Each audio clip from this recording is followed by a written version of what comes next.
What's going on, everybody? This is Clydean Fair. Let's talk about Kenshi.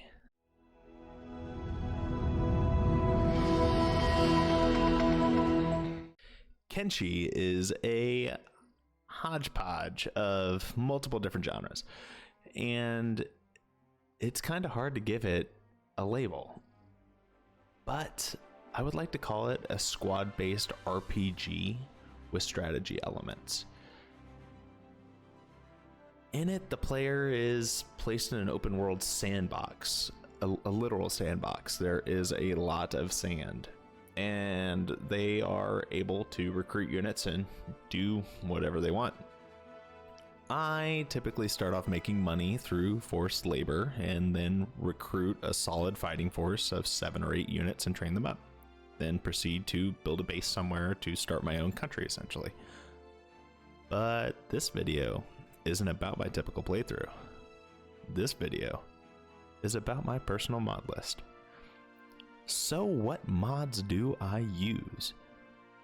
Since Kenshi is a game that is massive time sink and is also a single player game, the best way, in my opinion, to modify the game is to reduce some of the idle grinding. This means reducing the overall amount of time for leveling up skills, gathering resources, and crafting. Because I can quite literally sit in the same place with vanilla Kenshi and barely grind out any resources over 20 minutes of the game being set to high speed. To combat these issues, I've already stated, I have grabbed the Godsend EXP 2X and Godsend EXP 5X mods. I have both of them so I can change the amount of grind that I take on whenever I create a new game. I believe the 2X is a nice increase, but the 5X may be a bit too much. Ideally, I think a 4X or 3.5X would be a much better sweet spot between having a grind and taking some time to level up skills and units, while also reducing the amount of idle time that will happen during your typical playtime of Kenshi, since skills will decrease the overall amount of time spent building, crafting, or performing other tasks. These mods will take care of most of the gripes with the overall grind. Since the majority of the grind situation is now taken care of, I start to look at visual and quality of life mods. These range from minor UI changes to new sets of armor and textures. Here's my current list that I use. And I'm just going to go in the order that they appear on my Steam list here. I am going to go ahead and compile this mod list to where it's shareable, and I will put it in the description of the video so you guys can import this and use this in your own runs if you would like to. Padded leather jacket. This mod just adds in a new leather jacket. It's nothing fancy. Iron Fortress armor, new armor set that I like the look of, and it doesn't have game breaking stats. Merc armor bundle. This just retextures the mercenary armor and it looks pretty good. Bandits expansion. This implements more bandit factions to fully flesh out the early to mid game of Kenshi. Pocket Change 2.0. This is also known as the harsh version of Pocket Change. This is an immersion and quality of life mod that adds money into every NPC's inventory. The original mod was a bit overkill. This one tones it down quite a bit. Your standard bandits will have not much money on them, but a captain may have 100 or a couple hundred cats or so. I believe the Holy Nation paladins will have roughly 100 or 200 cats, and the samurai leaders will have about 700 cats, but standard units will only have about 40 or 50 cats. Regenerates in towns. Basically, if a town gets completely wiped out, people will slowly respawn. This makes it easier to sell things, and coincidentally harder to completely wipe a nation off the map. Better mercenaries. This gives the mercenary AI a rework as well as expands their functions. They aren't OP or anything, but you can hire them to guard an outpost for longer periods of time now. Wandering squads recruitables. This mod adds in units that are recruitable from various wandering squads. They'll match the race of the local populations in the area. They will show up as wandering drifter patrols, and there will be various units in the squad that you will be able to talk to and recruit. 5x more bolt charge. This is just a microing ammunition mod essentially for late game. It's kind of broken in early game, so I don't use it as much, but normally if I'm using ranged weapons, I'm using them in mass and trying to micro 60 plus units with a bunch of crossbow bolts. It just makes it to where the ammunition lasts longer and it's not as much of a headache. Weaklings always give XP. This one's optional, but it makes fighting roaming bandits quite a bit more rewarding in mid to late game instead of them only being used for money generation.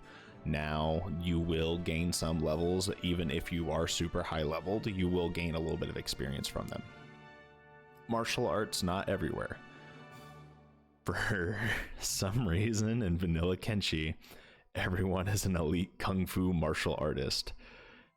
And removing weapons from unconscious enemies is actually going to make them stronger.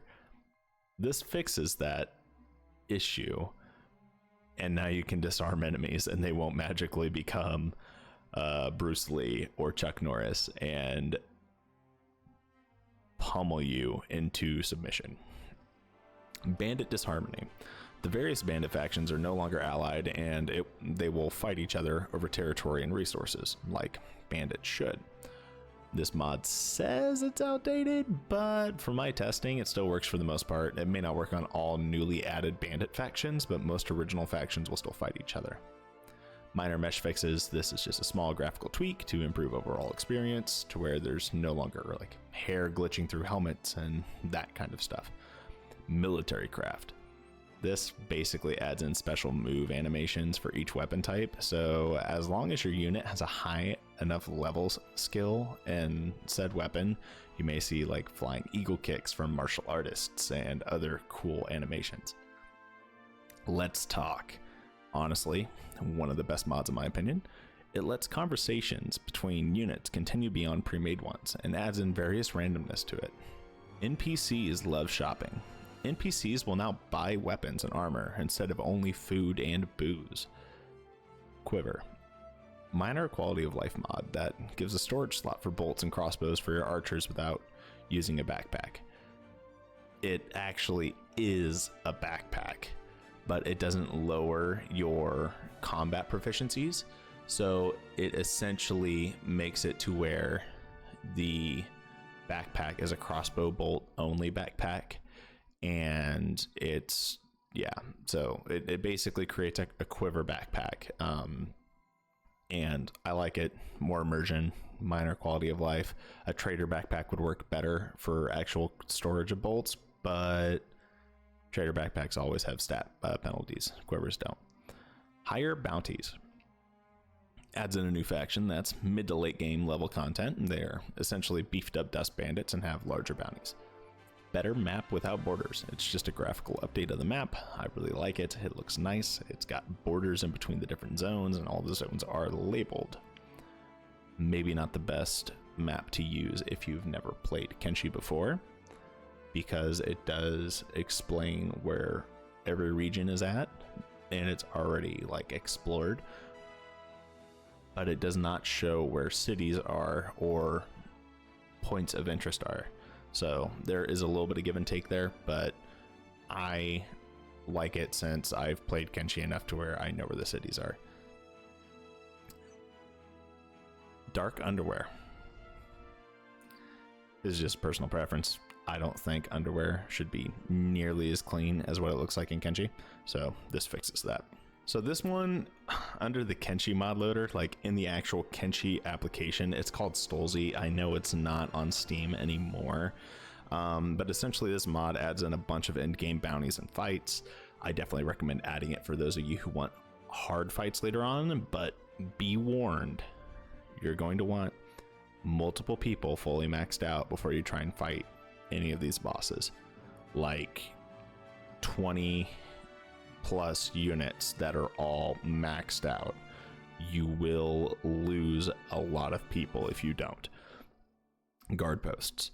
Help station militia units at gates and various points in towns or buildings to help prevent just attacks. I like it a lot. It's easy to just assign someone to the guard post and they just sit there. And then they go and grab food or anything like that if they need it, but otherwise they just sit there. More names. This simply adds more names to the random name generator for NPCs. You know, minor fixes. Food for NPC patrols. This can easily break Kenshi if you are used to playing vanilla. It will make it seem like it's very easy. But essentially this adds food to the inventories of every NPC out there, except for, you know, starving bandits and whatnot, because they're starving. And what it does is, for example, like a Holy Nation patrol will have a bunch of bread. Each unit will have one piece of bread, and the bread may be partially eaten. And then you can combine all the partially eaten breads to make a full bread. And yeah, so it does make food more accessible, but it also makes sense because how are these people wandering throughout the wasteland without food on them? So that's the reason why I added it, and it also makes things a little bit easier for food generation, especially in early game, when you are nowhere near a place that you can buy food from or acquire food from. Dark UI is a huge UI tweak that I believe makes the game feel cleaner and less strenuous on the eyes. This is definitely my personal preference, but I believe it is better than the vanilla UI, and I think overall it's just it's an amazing mod. You should always use this, in my opinion. Mediocre hairstyles. This just adds in more hairstyles so your units can be fashionable at best. Race blood. This simply repaints different blood pools to have unique colors for different races. It's not that special or anything like that. I just think it's kind of neat.